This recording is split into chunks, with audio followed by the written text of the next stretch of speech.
the EuraMobil group has really upped its game, I think, with this new Hymer Mobil 520D. It's a 5 metre long vehicle, it's 205 centimetres in long, and it's got a height of 260 and 2,400 kilo empty weight. That'll give, I think, 1,000, well, maybe not. Maybe you'll have to put it on a 3.3 ton base. It comes with a rear lounge. It's got windows all the way around. In here, we will find a wardrobe. Down there, we've got a heater. In here, we've got the washroom. It's got a shower. It's got a toilet. This is the toilets were in 1976. All right, there's my little joke gone. And it also comes here. We've got a fridge, and I wonder what we can see here. I'm not going to break anything by touching it. Oh dear, oh dear, oh dear, oh dear. I'll have to get them a new one if I break anything. Let's have a look at the kitchen. Oh no, look at that. You can't see it different. Look, nearly 50 years later, it looks exactly the same. Well, more or less. And in 1976, I don't know what the cost would have been then, but see if I can get the cost from it from the original. And we've got here 2 burners. Wow. Oh, thermos. Outstanding to see it. Have a look at the windows as well as they were then. Probably securer than the ones we've got today.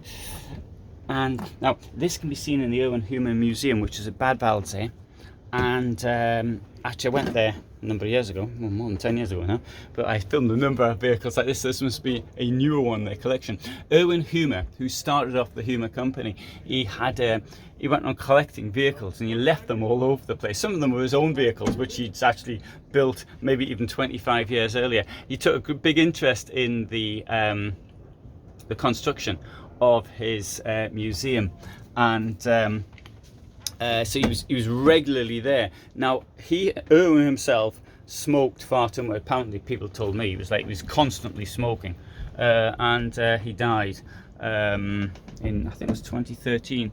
I don't think he was yet 80, as I recall. I can't quite remember. The company started in 1959. Now, see, it's an integrated model. You've got so there's no door here. There's only one, no door on the driver's side, and the only door is the one which is here behind me.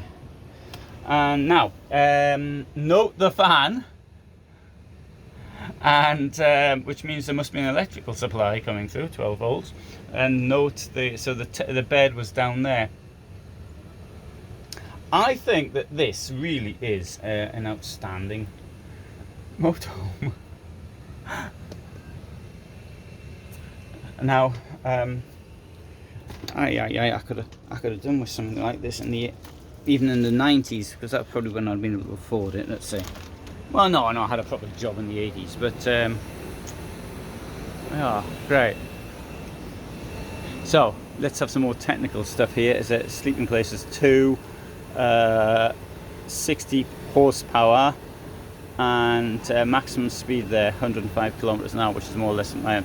This is an interesting one. 34,400 Deutschmarks at the time, 1976, off memory. I think you're looking at 11,000 pounds. I can't remember what the conversion rate was to the dollar from the time. 76, I might have got that wrong actually when I think about it, because there was the devaluation of the British currency. Because Deutschmark though did, at the beginning of the 70s, if I remember rightly, it was about 4.5 to the pound. I can't remember. Anyway, it doesn't matter. We'll find that out somewhere else.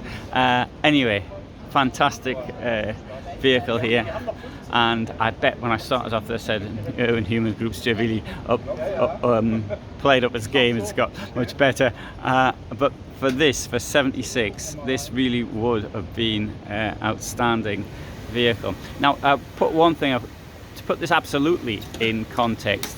That type of money it would have been about 3 years' wages for somebody. Something like that.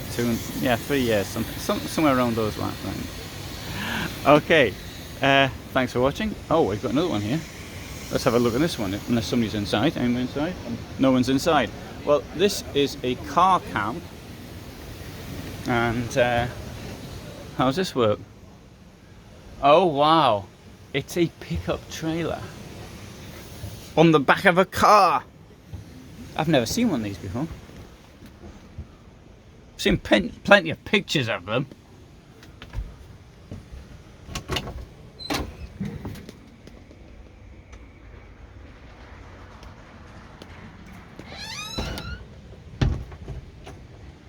So this is a caravan salon. Oh, let's open this up. So we've got 3 burners as well. I noticed they had this must splash. It'll go probably there against the bed. I expect maybe it doesn't. Somebody might know better. These fridges though have been used for a very long time, like this. And because if your feet are down there, it doesn't really make any difference. And let's have a look in the storage. I didn't want to open the storage in another place because I saw they were using it for the private thing, so that's why. Never mind. I wonder how these things kept closed.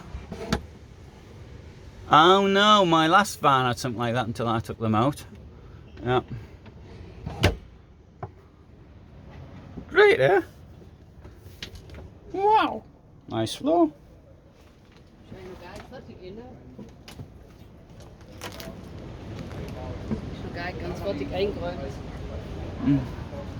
And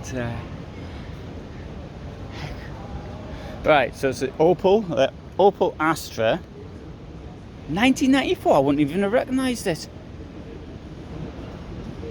So length 629, width 196, height 240, empty weight 1,800, total permissible weight 2,100. Right, that's the one I didn't get from the other one. And 135, so 55,000 marks in 1994. Now that is now within my memory. 2.3 to the pound, I think it was then.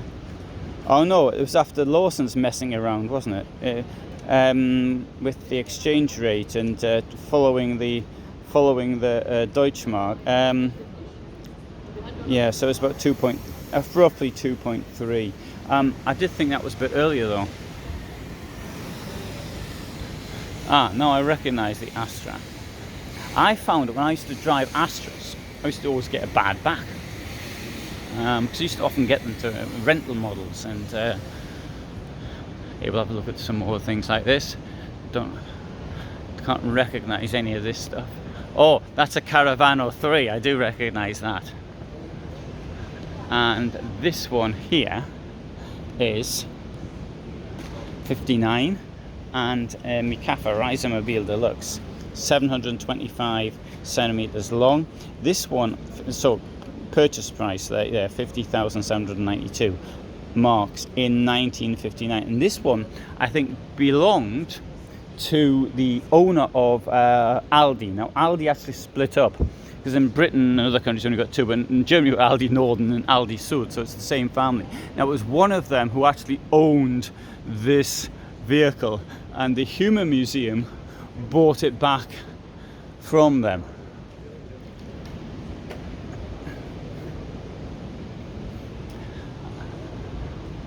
I wonder if we're going to get, possibly not going to get in.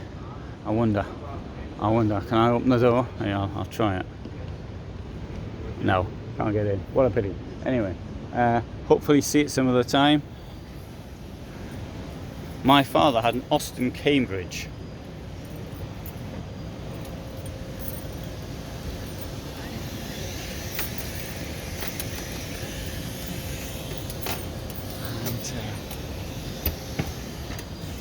Oh, so you can see it opens like it's got the barn door open, like that, in two parts. And wow, see if I can get in that later. Okay, we've got an old caravan here as well.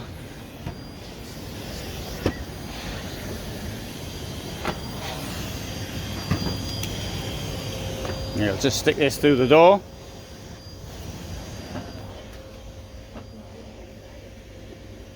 Yeah, I don't find this one so exciting. It's also managed to keep its old musty smell about it, and I bet they've been combating that.